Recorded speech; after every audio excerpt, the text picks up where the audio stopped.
Good. Thank you very much for coming, and thank you very much for having me. Thank you to Father Chris for the invitation. My name's Bill Gillard. I'm professor of English at UW Oshkosh, right down the street. We're neighbors. And I'm here tonight to speak with you about a new book that I've got out and kind of the story behind it. It's the title of the book is Then May the Senses Fall. It's Evelyn Underhill's Forgotten Fiction. And Evelyn Underhill, as you may know, is a revered Christian mystic of the first half of the 20th century. Her most famous book is Mysticism from 1911, and we'll talk about that. But I came to this project kind of indirectly. I was working on this other book.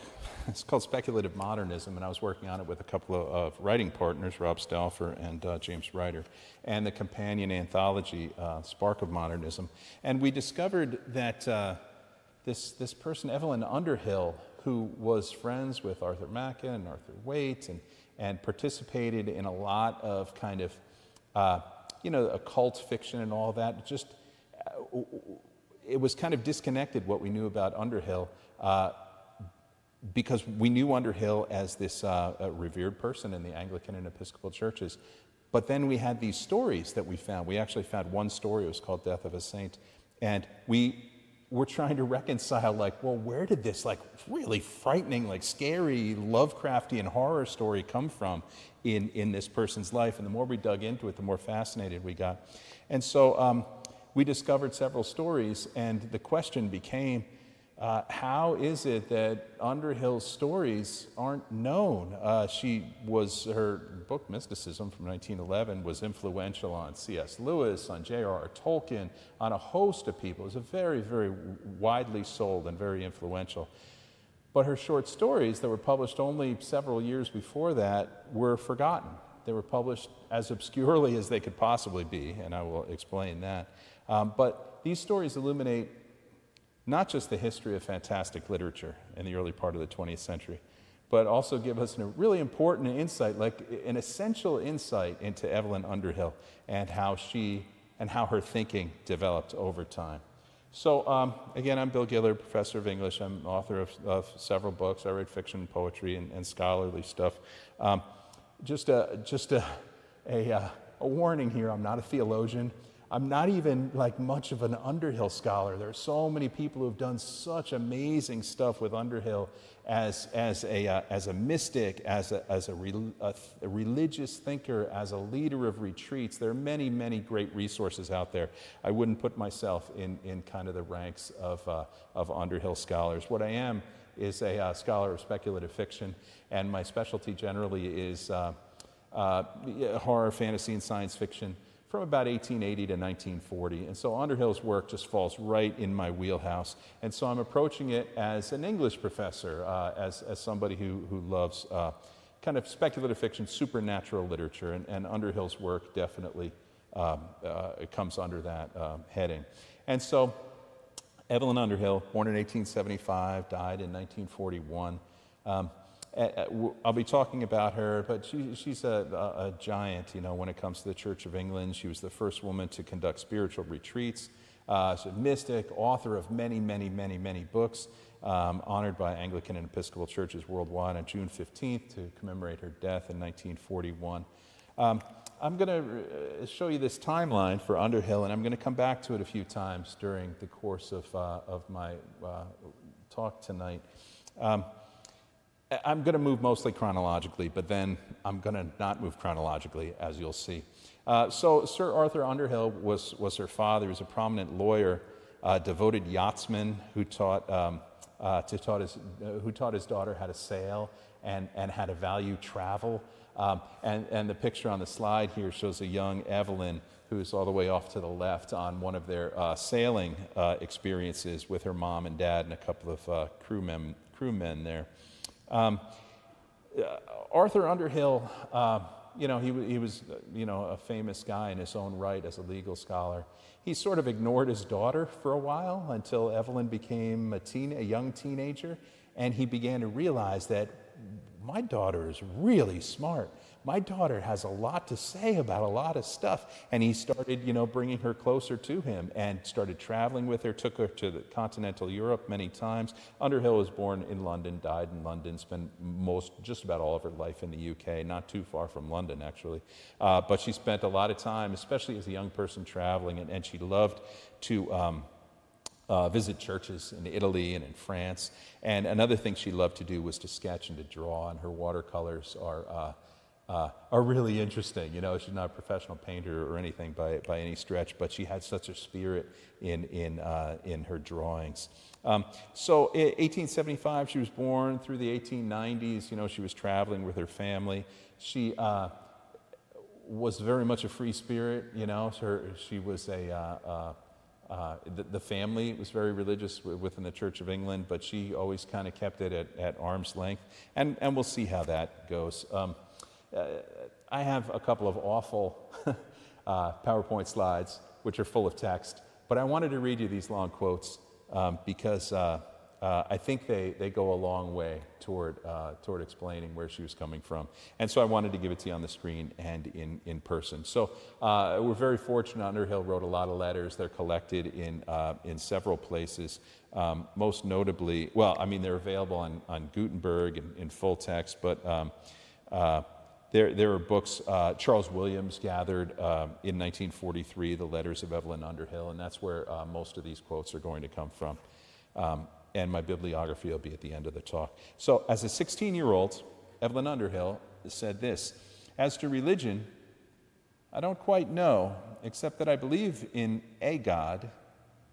I think it is better to love and help the poor people around me than to go on saying that I love an abstract spirit whom I've never seen. If I can do both, all the better, but it is best to begin with the nearest. I do not think anything is gained by being orthodox, and a great deal of the beauty and sweetness of things is lost by being bigoted and dogmatic. If we are to see God at all, it must be through nature and through our fellow men. Science holds a lamp up to heaven, not down to the churches."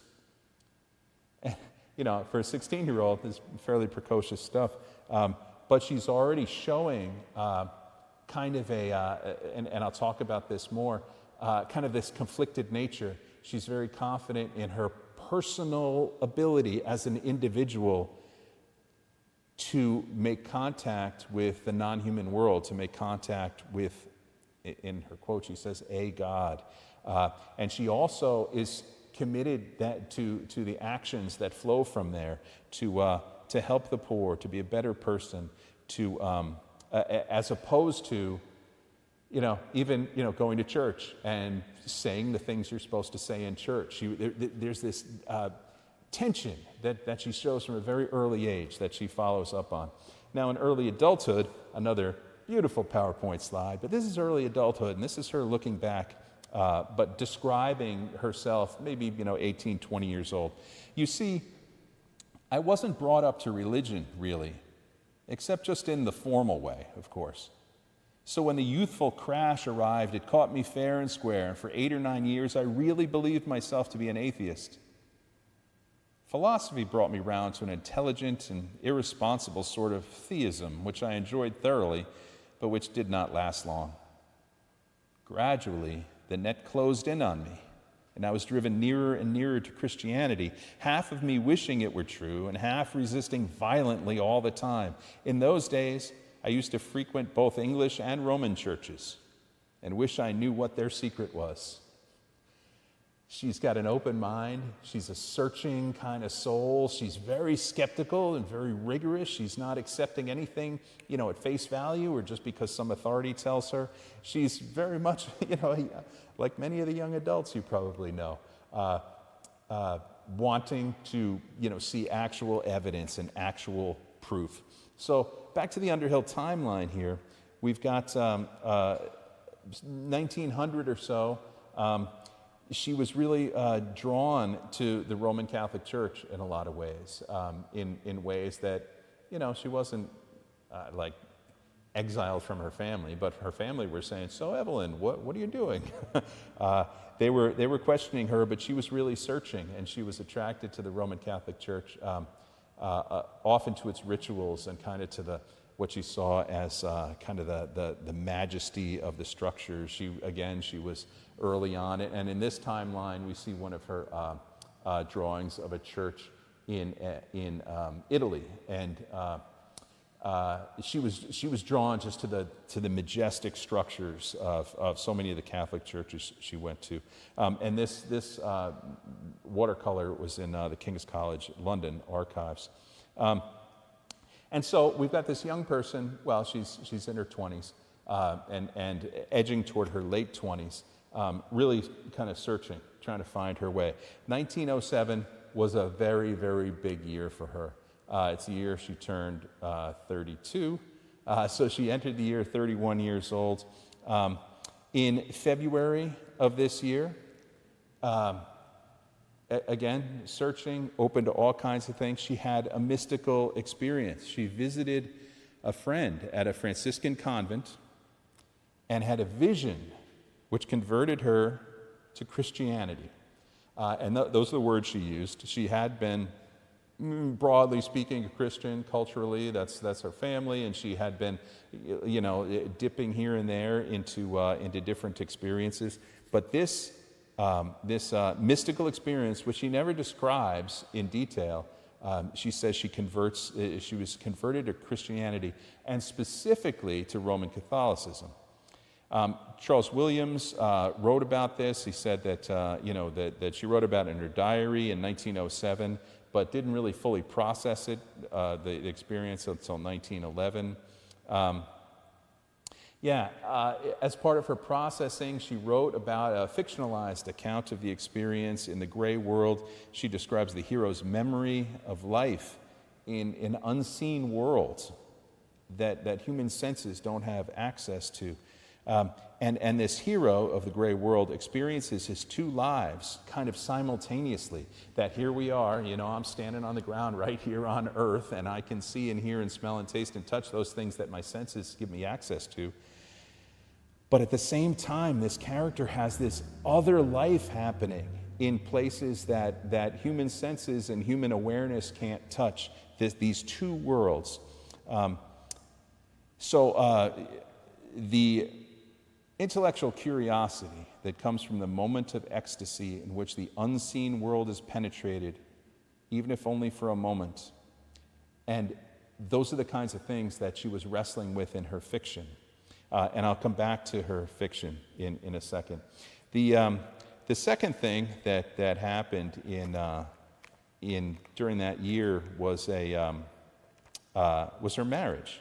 She married her lifelong friend, Hubert Stuart Moore, and it was an interesting marriage that caused no shortage of conflict in Underhill's life. Remember, Underhill had this mystical experience in February of 2007, which made her certain that Roman Catholicism was the way for her to go, and yet her fiancé was saying things like this, and Underhill explained this in one of her letters. Her fiancé, insists that all hope of our happiness is at an end, that he would never be able to trust me, that no more mutual confidence is possible, and there will always be a priest between us. What Hubert Stuart Moore couldn't wrap his head around was the sacrament of it was confession, right? Where Evelyn Underhill, as a Roman Catholic, would be bearing her soul to the priest in this sacrament. And Moore thought that, well, why are you telling him stuff that you're not going to tell me? How is he your husband? Like, how can I be a husband? And he really put some pressure on Underhill. Nevertheless, they got married in July, and they had a sturdy, lifelong marriage. But it was one of the pressures that Underhill felt heading into this. I'm going to talk about that third one that happened in September that's on my 1907 list.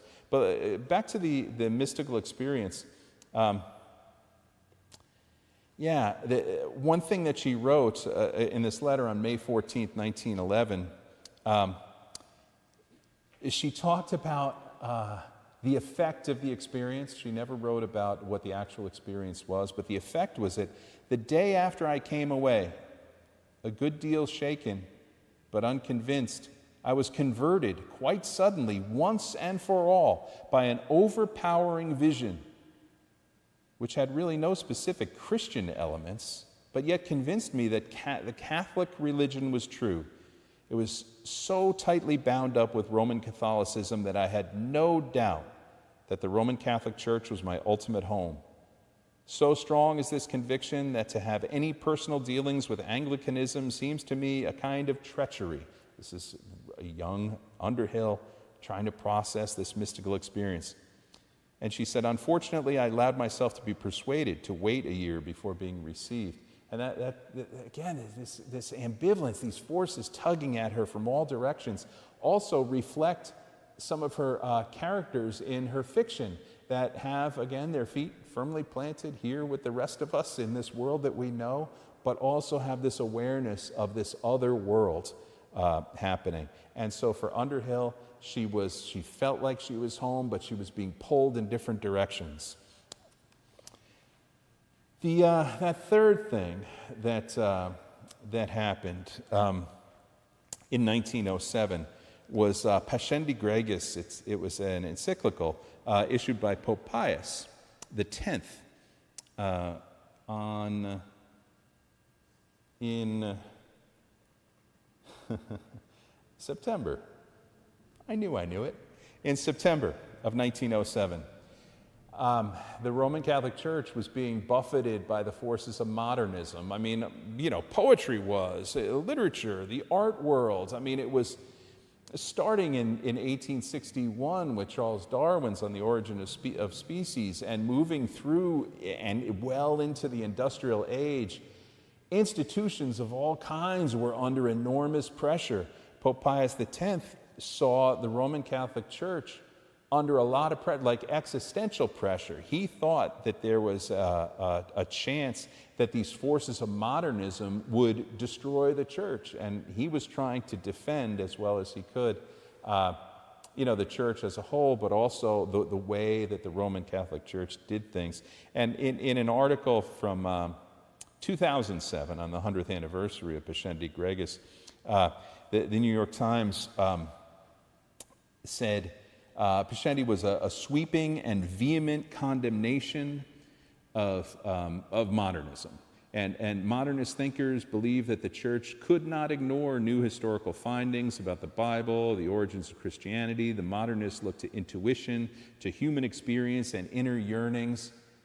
So, all of those things that Underhill was experiencing, 1907 with her mystical experience, but also as evidenced in her writings as a young woman, that she was confident in her own ability to kind of navigate the world and to make contact with the deity. Suddenly, just as she was, committing to the Roman Catholic Church, the Pope comes out and says, everything you're doing is wrong. Pascendi, and this is from the New York Times again, did not merely repeat earlier papal warnings about particular modernist errors. It portrayed the modernists as the fifth column in the church, a traitorous conspiracy of like-minded individuals with a coherent program and a secret agenda that would destroy the Roman Catholic Church. The encyclical did not hesitate to ascribe motives and hidden intentions to the scholars it attacked. They were driven by curiosity, pride, obstinacy, and the Pope called them the most pernicious of all the adversaries of the church because they worked from within. Underhill, who was leaning toward Roman Catholicism, who was being pulled toward the Church of England by her husband and family forces and doubt and all of these things, all the turbulence. Underhill wrote in 1911, which is 4 years after this, "You see, I wasn't brought up into religion, really, except just in the formal way, of course. So when the youthful crash arrived, it caught me fair and square. For 8 or 9 years, I believed myself to be an atheist." She went on, "I no more like the tone and temper of contemporary Romanism than you do. It's really horrible. But with all her muddles, She has kept her mysteries intact. There I can touch, see, feel reality. And speaking for myself only, and no one else, alas, you won't approve of all this, and I don't either. It's all wrong, but at present I don't know what else to do. The narrow exclusiveness of Rome is dreadful. I could never believe it, for I feel sympathy with every Christian of every sort, except when they start hating one another. But to join any other communion is simply an impossible thought. And she went on, I can't accept Anglicanism instead. It seems an integrally, that's a tough word, different thing. So here I am, going to Mass, but entirely deprived of sacraments.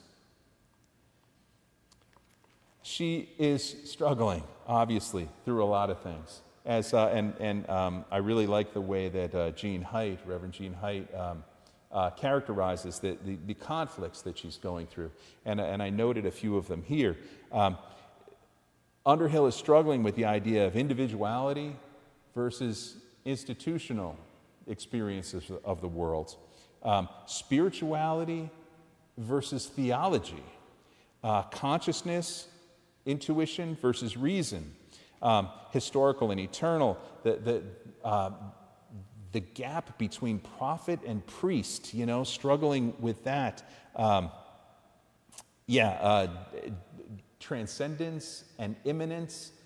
She's got all of these conflicts. And, Roman Catholic Church, Church of England, she's got that kind of conflict too, just trying to find her way. Who do I trust? Do I trust these voices of people who love me? Her husband, her family, her fellow congregants, both at the Roman Catholic Church she attended and at the Anglican Church she attended. Or does she continue to look inside? Does she continue to look inward? She was struggling through all of this. All of it exploded out into the world in her most famous book. It was published in 1911, Mysticism. And mysticism defined itself, and this was a huge bestseller. It put Underhill on the map. It put Underhill in everybody knew this book who was interested in mysticism, who was interested in contemporary Christianity, who was interested in the intersection of modernism and Christianity, modernism, and traditions. She became, very, very well known in the UK with this 1911 book. Her 4 tenets of mysticism. Mysticism is practical, not theoretical. It's not simply an intellectual apprehension. Mysticism provides insights you can and must act upon, so it's practical. And that leads into her 1914 book, titled Practical Mysticism, which is, okay, so I know this about mysticism.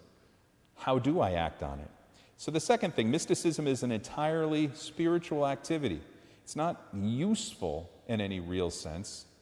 It knows and adheres to God through communion with something eternal, something beyond human senses.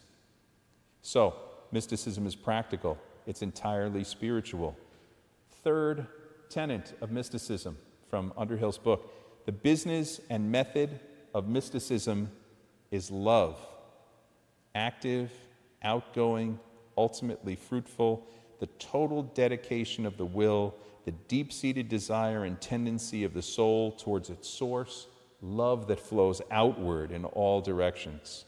It's the drive for Underhill, it's the driving force and the vivifying principle, that is the principle that gives life for all subsequent living for the mystic. So, mysticism is practical, it's entirely spiritual, and what mysticism is about is love. It's flowing into the mystic and outward from the mystic. It's about love. The fourth thing, mysticism entails a definite psychological experience which initiates and continues a reorganization of the whole self, conscious and unconscious, a remaking of the whole character on high levels in the interests of the transcendent life.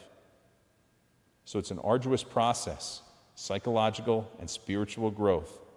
It's not a philosophy, it's not an opinion, Underhill says. It's not a way of obtaining insight. It's a process of development of the human spirit whose ultimate goal involves the perfect consummation of the love of God. Those who have seen or experienced or touched the perfect want more of it. And so that's what mysticism was about, and it really struck a chord with reading audiences, and became very, very influential on folks like J.R.R. Tolkien and C.S. Lewis and mystics throughout the 20th century and through the 21st century. And then practical mysticism came along 3 years later in 1914, and it invites practical people to a training of latent faculties, a bracing and brightening of languid consciousness, an emancipation from appearance, a turning of one's attention to new levels of the world. They may become aware of the universe. Most of all, mysticism is a natural human activity. We're all born to be mystics, according to Underhill. We all have the capacity, unmediated. We don't need, forgive me, Father Chris, we don't need to be in a church. We don't need to be in any one particular, we don't need to be from a particular culture or a level of education. We all, as humans, are endowed with the ability to touch the eternal, and we need to be open to it, and we need to train ourselves for it. And this practical mysticism, it's a brilliant and influential piece of writing. I wanted to just make sure that we've got our feet on the ground here. Bernard McGinn, foremost scholar, he's at the University of Chicago, emeritus, and foremost scholar in Christian mysticism. I just want to make sure that we have a definition in front of us. And so McGinn defines Christian mysticism as that part or element of Christian belief and practice that concerns the preparation for, the consciousness of, and the effect of a direct and transformative presence of God. McGinn argues that presence is more accurate than union. Union is a pretty high bar. A mystic, for McGinn, becomes aware of something beyond what we can see with our eyes and hear with our ears. So it's not union, and maybe, that's ultimately the goal, but mystics become aware of the presence. It's the presence versus the experience or the union. So McGinn argues that we should speak of the consciousness of God's presence, that you're just aware of it on a very intense and personal level. And for McGinn, that's the beginning of a mystical experience. Rather than the experience, because the mystical activity, it can vary, it can be indescribable. And in fact, it's frequently indescribable. I mean, if you read C.S. Lewis, trying to work through in fiction and nonfiction, describing his mystical experience, it's nearly incomprehensible. Like, words can't even come close to what he's trying to tell us, what he's trying to push through the page there. It's really hard. But McGinn would say it's just that experience. It's not whether you can explain it. It's not whether you can show it to other people. You have that experience, the awareness that you're present for something much, much greater. It's new ways of knowing and loving based on awareness of God. And so that's where we ended up in 1911. My book has these short stories that Underhill published in 1904 and 1905. And I thought it was essential to take us to her crowning achievement, well, not her crowning achievement, arguable, but 1911's mysticism, to show you where she ended up, to emphasize how important these short stories are. These stories are totally forgotten until now with this book, and they're not mentioned except for one or two places in one of her biographies. But they're not mentioned, and they're not taken seriously as part of her spiritual growth or her spiritual message or anything like that. So we know where she ended up. The winding path makes some sort of sense. Without these, you can understand kind of the trajectory of Underhill's life. But when you know these stories, when you can see what she was up to in her mid-20s, with this work that engages with the world, but doesn't fit into any doctrine or structures of organized religion. Her philosophy at this point was just wild and unpredictable. She was an atheist, she was a deist, she was members of secret societies and the occult, and I'll talk about that in a second. in order to understand her journey, we need to understand more of this. And so she wrote 3 novels, The Gray World in 1904, Lost Word in 1907, and Column of Dust in 1909. And they all deal with mystical experiences, large and small. In fact, in The Gray World, which is from 1904, which is where these short stories come from, there's a part where the main character is described with knowledge lying so close to their doors, with the emblems around them of an unstable, impermanent world, which he knew to be ready to rock and dissolve at the first blow dealt upon the portals of sense, with phrases on their lips which constantly touched the edges of truth. It seemed incredible that these people could continue so profoundly earthly, so desperately dense, making game in their happy ignorance, with the secret just beyond the veil. And so this is another character who has an experience beyond. And The Lost Word as well. There's the main character is the architect of a new church, trying to finish building, his most recent and probably final church that he's building, and also letting go of earthly bounds and trying to figure out how to make it mean anything. And so all of these novels, again, which were written at about the same time as these short stories.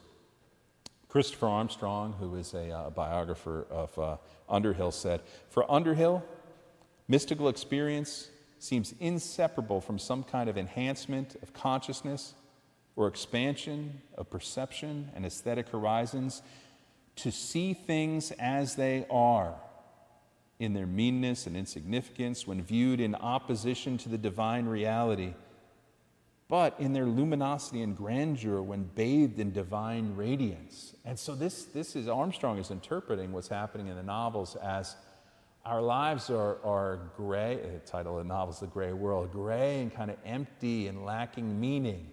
And there's this beautiful, bright, colorful world elsewhere. And if we find a way to let that into this world that we all kind of, trudge around in and do our thing and live and love and die and all of that stuff, if we can find a way to somehow mix the worlds, that's what Underhill's characters are aiming for. The union somehow of the self and reality. What was happening while Underhill was working on these stories was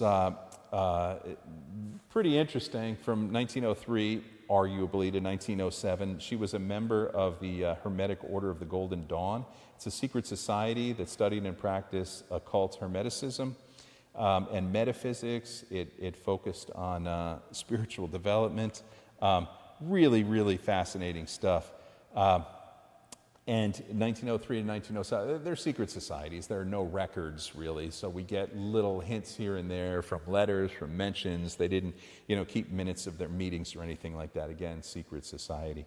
But she met Arthur Waite and Arthur Machen, and they both had a profound influence on Underhill's growth, both as a creative writer and a philosopher and mystic. Machen was well known by then. He was a journalist, storyteller. He wrote The Great God Pan, and which was very much about like the hidden world. Themes that would show up again in Lovecraft a couple of decades later. During this critical period for Underhill, she developed a relationship with Arthur Waite, who's the co-creator of the most well-known tarot deck out there, and Waite was a mystic and a friend of Underhill. Waite joined the order a decade before Underhill did, and then he bounced around to related secret societies. He wrote about divination, esotericism, Freemasonry. He wrote on all sorts of occult subjects. He's best known for what became known as the Rider-Waite tarot deck. And you see images here, and if you've seen tarot decks at all, you know that this is the deck. This is the deck that has spawned every other deck, and these illustrations are beautiful. They were called the Rider-Waite tarot deck for a long time, ignoring the contribution of the artist, Pamela Coleman Smith.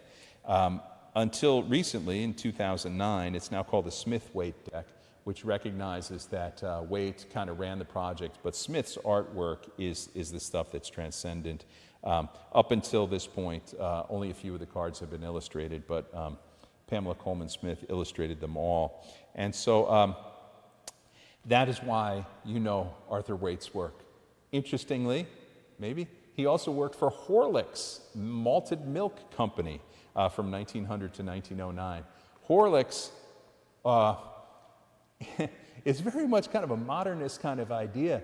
The idea of malted milk was that we are going to make this powdered substance where if you just add water to it, you will have all the nutrition you'll ever need, and you may live forever. It might be the fountain of youth. All of these other kinds of like weirdly occult kind of things ascribed to this, and it turned out to be useful. You know, it turned out to be this really high protein, high vitamin and mineral kind of concoction that could be shipped far and wide, especially as the Brits were maintaining this vast global empire. It was a way to feed folks with food that would never ever spoil. And so Arthur Waite, who created, you know, along with Pamela Coleman Smith, this tarot deck, worked for Horlicks. Okay, here's the intersection of Underhill and Waite. Crazily enough, Arthur Waite, part of his job was to create this magazine that they would send out to the colonies far and wide. For example, South Africa, Australia, just the Philippines, just far and wide. This magazine. And what it was an advertising vehicle for Horlicks malted milk. You see on the slide right here, we've got one of these ads. These ads were ubiquitous. Horlicks was in every magazine, ads like this, and it's, you know, it's a nutritious food drink for all ages, and it makes all these promises about how, you know, it'll cure all your diseases, it'll make everybody like you, it'll, you know, your hair will start growing back again, all this stuff that Horlicks promises. What Arthur Waite did was he produced this magazine that was full of ads that was going to be spread out across Australia and South Africa and all that. He produced this magazine, but he also filled it with this crazy stuff. He filled it with the weirdest stories that he had written and that his friends had written, this occult, strange, full of like all kinds of like weird, crazy stuff going on. These stories are just like, they're just it's so weird. And it's this, you know, unbelievable Horlicks malted milk advertising supplement. And you can imagine it filled with these stories and poems that are just mind-blowingly bizarre.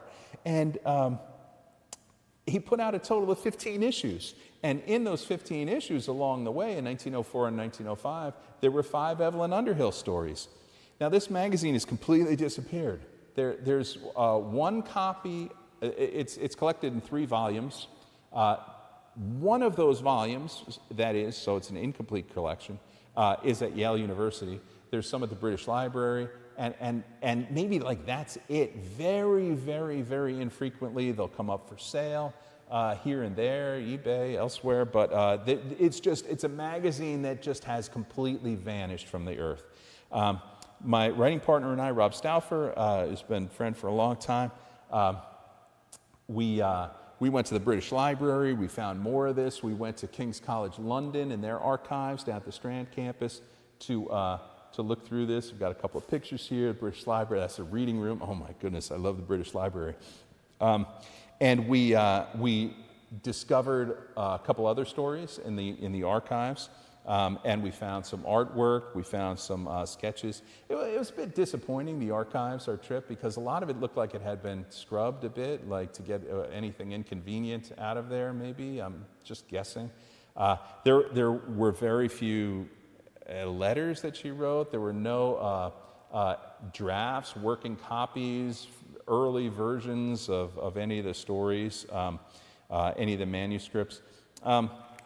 But anyway, the 7 short stories that are in our book are listed here. The Death of a Saint is one of my favorites. It's about an old priest who's dying. and he has a secret, and I'll tell you about that in a second. The Ivory Tower, it's a brave sailor who's searching for this mysterious island, and oh man, it gets weird. The Mountain Image, it might be my favorite story in the collection. It's about a sculptor who's he's a fine sculptor, and he does he does work for households and he does work for churches and all that, and he has a mystical experience, and it's a vision of a woman, and he can't stop thinking about it to the point where all his day-to-day work just seems dull and just dumb and a waste of time, and he's trying to sculpt what he saw, and it ends. Oh, you should read the story. It's just so amazing. At the End of the Garden is a story that had never been published. We discovered it in the King's College archives, and it's a grumpy old man who has a garden in London, and strange things happen back there, things that really give him life and transform him at the end of his life into somebody who finds some peace. Our Lady of the Gate takes place in a monastery, and the monk who's assigned to guard the gate all night long has a bit of an experience with a somewhat frightening vision. And a Green Mass is about this guy. He's traveling upriver. It's not named. I always picture the Amazon, when I read the story. But he moves past large town to small town to just like farm and then to nothing. And he's following the river upstream as far as it can go until he like leaves, the world that we know, the world, the mundane world behind. And he has an experience which kind of terrifies him, but also just really, really excites him. We have the threefold quest in here, which is an allegory of the three wise men, told in a bit of a different and frightening way. So Death of a Saint, it's just a story I was going to spend a little time with, but we don't necessarily have to do that. But it's about this old priest who's on the verge of death, and all through his life he has had his room, but then there's been a door, and no one has been allowed to go beyond that door except for him. And every morning, and the younger priests who kind of take care of him know this, he gets up out of bed and he goes through that door, closes it and locks it, and he spends a couple hours in that room, and no one knows what he's doing. And when he emerges, he's ready to start the day. He's everybody's friend. He's a very, very popular priest. Everybody loves him. But he has this secret, and the younger priests especially, but then the community as well, like, well, what's happening? And it's the story reveals a lot about what it takes to be that kind of servant for everyone, the smile on your face, taking everyone's problems, onto yourself, the way a great member of the clergy does. And this room. One of the things we do in our book is we pair the short stories with poems that Underhill wrote at about the same time. I brought a few of them with me. We don't need to go through them. But one of the important elements of for Underhill in her poems and in her short stories is the idea of theophany, the idea of like the incarnation of the deity. And there are several theophanies in the Bible, of course, Jesus being kind of central to that. But for Underhill, the idea of theophany, she wanted to really expand the definition that for a mystic, the idea of theophany is the idea that you've got your mind aware. That's what Ted McGinn was talking about, that you are aware of larger forces, you're aware of this larger world at work around you. And I think that this poem, just one of several in here, does that pretty well. Deep cradled, and I'm just going to read it, it's 2, 4, 6, 8 lines, so it's quick.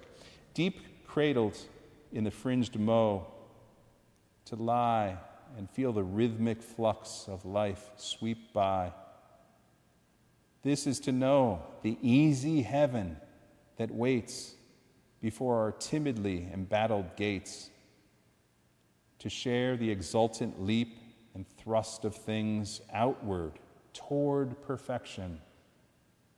In the heart of every bud, to see the folded wings, discern the patient whole in every part. And in that last line, we've got whole with a capital W, so it's like this, the whole of creation You don't need to experience the whole of creation because it's present in every part, in every bud, in every folded leaf, in everything that, in the rhythmic flux of life. Everywhere you look as a mystic, you can see the whole. Because you can see the bud of that tree, you can see every little piece of creation represents the entirety of it. And so for Underhill, in this poem, as a mystic, theophany is you, it's me, it's whatever this thing is. It's like everything, these pews, these lights, this beautiful church, the rain outside right now, the cars going past, everything is a representation of the whole. And with this mindset, you can touch it whenever you want.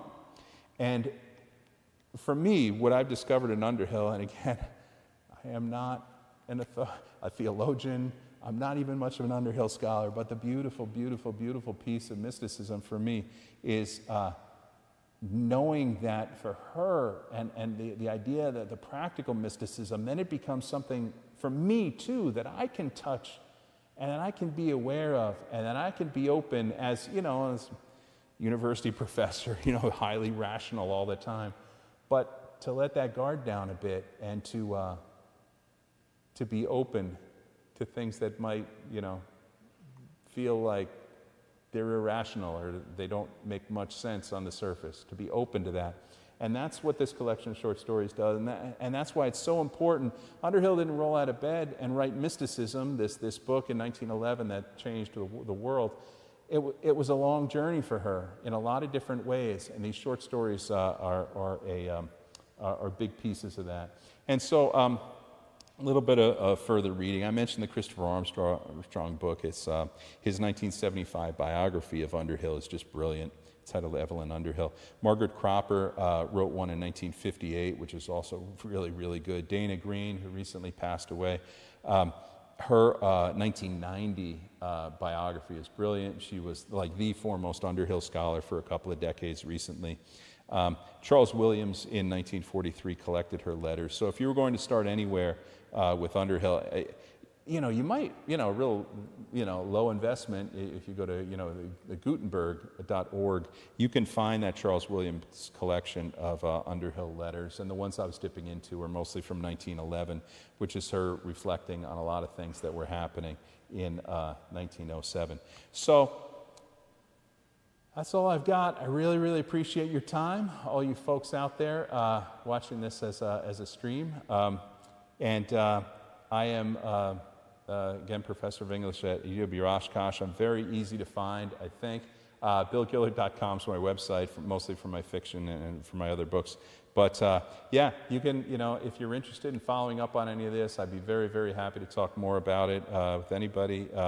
And my email address is easy to find. It's gillardwewosh.edu. And I thank you very much for your time.